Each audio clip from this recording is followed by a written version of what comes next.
What is up, everyone? Welcome back to another video. We are just 3 weeks away from the start of the Premier League season. There have been some big transfers in the Premier League as well. So today I'm taking you through my updated draft.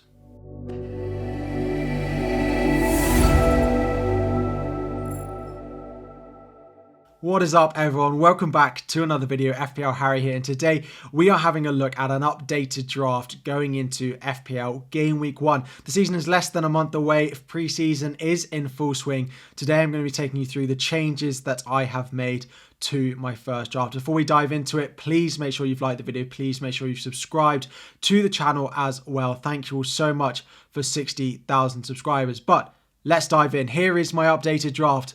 It's not actually. This video is very kindly being sponsored by HelloFresh. HelloFresh is a food kit delivery service that will deliver food meal kits straight to your door with a useful and easy instruction for you to use to make. Personally, I really like this. I use it during the week. I don't have that much time in the evening, especially during pre-season when I'm recording videos, that I can quickly make a meal. I can choose the ones that are, personally for me, easy to prepare, quick to prepare, but you can pick ones that are good for veggie, that are family favorites, that have high protein, depending on what you are looking for. There is a QR code up above. There's also a link and a code down in the description. Please do use code FPL60. You get a massive 60% off your first box and a following 25% off your following 8 boxes as well. It's all in the description. I love it. I have it every single week. Let me know what you think about it, but let's dive into the actual Game Week 1 draft. So here is actually my Game Week 1 updated draft. We're going to dive straight in, and there are changes in here. I found a team that I really like. In goal, we've actually gone with Steele of Brighton. It looks like from last season, he is going to be their number 1. They've also signed a new young goalkeeper who could come in and display Steele, but he is also 4.5 million. So we should know between now and the start of the season who it is going to be. So whether it's going to be Steele or their new signing, it doesn't look like it's going to be Sanchez. I will have a 4.5 million starting Brighton goalkeeper. This draft does then mean it doesn't have any Brighton defence in there. We'll get onto why that is in just a moment. Areola is the backup at the moment. It's either Areola or it's Heaton. Heaton is at the moment linked to signing with Luton, which he does. He should potentially become their number 1 at 4.0 million.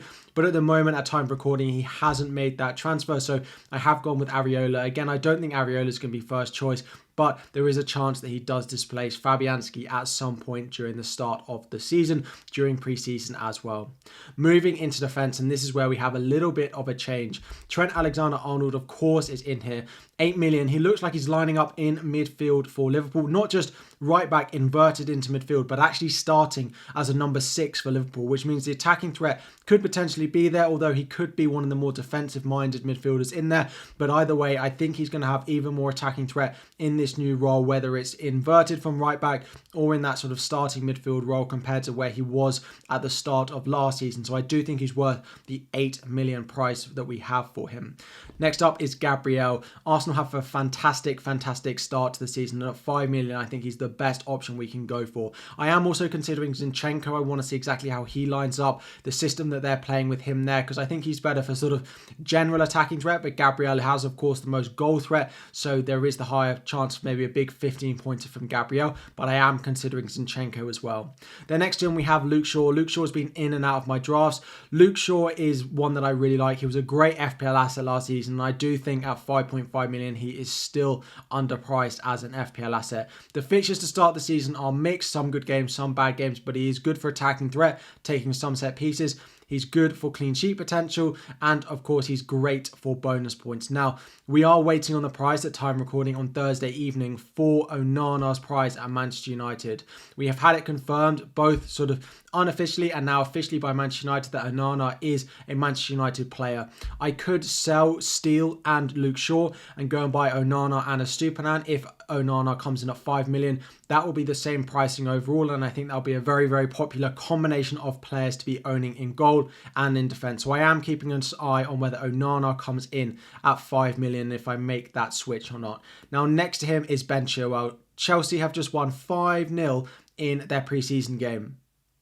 it was against Wrexham, all right? It wasn't a big match, but still, they did look quite good going forward. Yes, it's against Wrexham. Yes, that's a big caveat. Chilwell and Reece James both look good. Chilwell did score. He's been playing very inverted. So normally the Chelsea fullbacks get very wide. They put crosses in, but Chilwell was playing sort of as a left forward at points during that game. Finished well. I've gone with him over Reece James just because Chilwell's injury record isn't great, but it's more long-term serious injuries rather than Reece James, who tends to have lots of niggling injuries, which means he might miss the odd game or so. Whereas Chilwell, if he gets injured, we're likely to know that he's out for a fair period of time. Now, the first couple of games at home to Liverpool and away to West Ham are not ideal, but we'll get onto exactly what we're doing with him in a moment. So that is sort of 4. I do like to start the season with a back 4. A back 3 is better longer term for the full season, but at the beginning of the season, it can be hard to predict exactly who some of those mid-price midfielders are that are going to do well. So starting with a more confirmed solid option in defence can always pay off.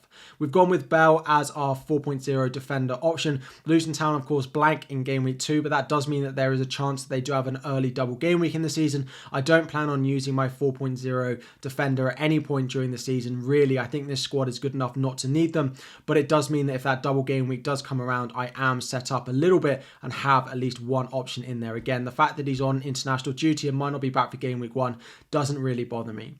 Now, moving into midfield, and there are a few shapes and changes in this one compared to the previous draft that we've seen. But Bukayo Saka, the Wonder Kid, is in here. 8.5 million. He's not going anywhere. He started pre-season so well. He is, for me, my favourite Arsenal midfielder. Same price as Odegaard is crazy on penalties. Saka's in my team. Then the new signing in my midfield is Phil Foden.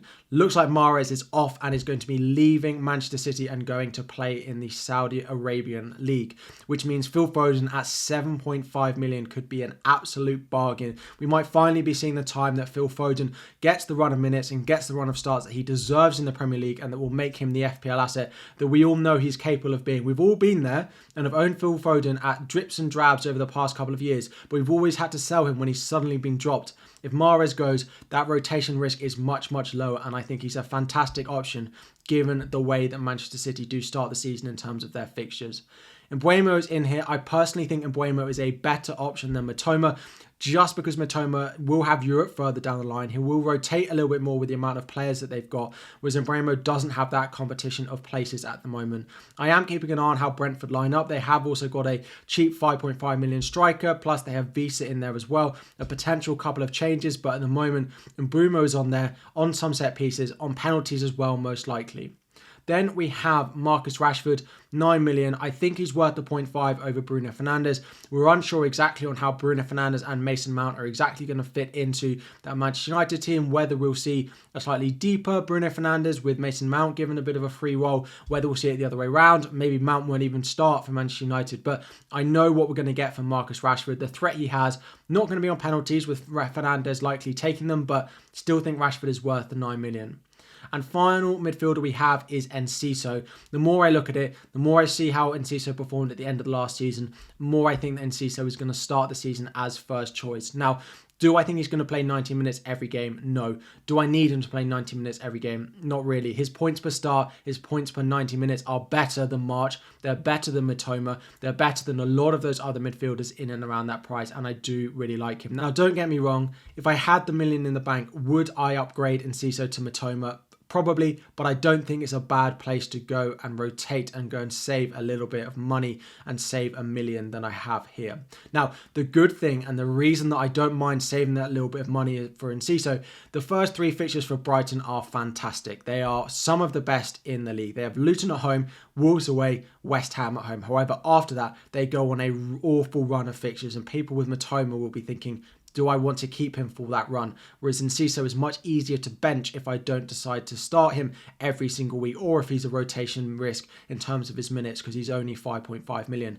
But what is also important, and I posted this on Twitter and I'll put it on the screen now for you, is the rotation that you can get between a Brighton asset and a Chelsea asset between the first sort of 8 game weeks of the season. That is why Ben Chilwell is in my team, and that is why Enciso is in my team over Mitoma. Mitoma is a player that if you own him, you're just going to want to start him every week, even in those difficult fixtures. Game weeks 1 and 2, I will look to start Enciso, and then game weeks 3 onwards, I'll look to start Chilwell. I might bring Enciso in for the odd couple of games, depending on the fixtures that some some of my other players have in my starting 11. So that is my midfield, and up front it hasn't changed. It is Haaland, it is Gabriel Jesus, and then a 4.5 million. And at the moment it is Uyo of Nottingham Forest. He's come back off a loan where he did okay, scored 4 goals in 18 appearances, a lot of those off the bench. I do think he's going to make a lot of substitute appearances now that we see that there is no Sam Surridge as well on the bench for Nottingham Forest. At 4.5 million, he's the one that I've gone for at the moment. Again, I don't fancy any other Nottingham Forest options in my team, so I don't risk blocking a triple up, which I could do, for example, if I go and pick an Aston Villa asset in Archer, for example, or Balogun at Arsenal at the moment. Jesus is in there. I love him. He takes up a forward spot rather than midfield spot, which is why I prefer him to Odegaard and to Martinelli, and he's only 8 million. And of course, Erling Haaland is in here. Now, I am waiting on the price, as I mentioned, of Onana. Steele and Shaw could go to Onana and Estupiñán if he does come in at 5 million, but generally this team is really nice. I like having the idea of rotating Enciso in with Ben Chilwell in and around their good fixtures that I did mention slightly earlier on in the video. The only downfall with this draft is it does leave 0.0 million in the bank. I would like 0.5 million to go into the start of the season with. I do think it's a very beneficial and a good strategy to have. It adds a little bit of flexibility and allows a little bit more freedom and patience at the start of the season, but I don't see anywhere obvious to go unless I potentially sell Ben Chilwell and don't start the season with him.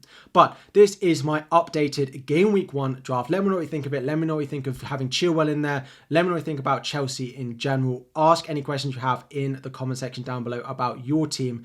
Have a lovely weekend. Make sure you've liked the video. Subscribe before you go. We're going to try and hit 1,000 likes on the video. Thank you all so much for watching, and I'll be back again very soon.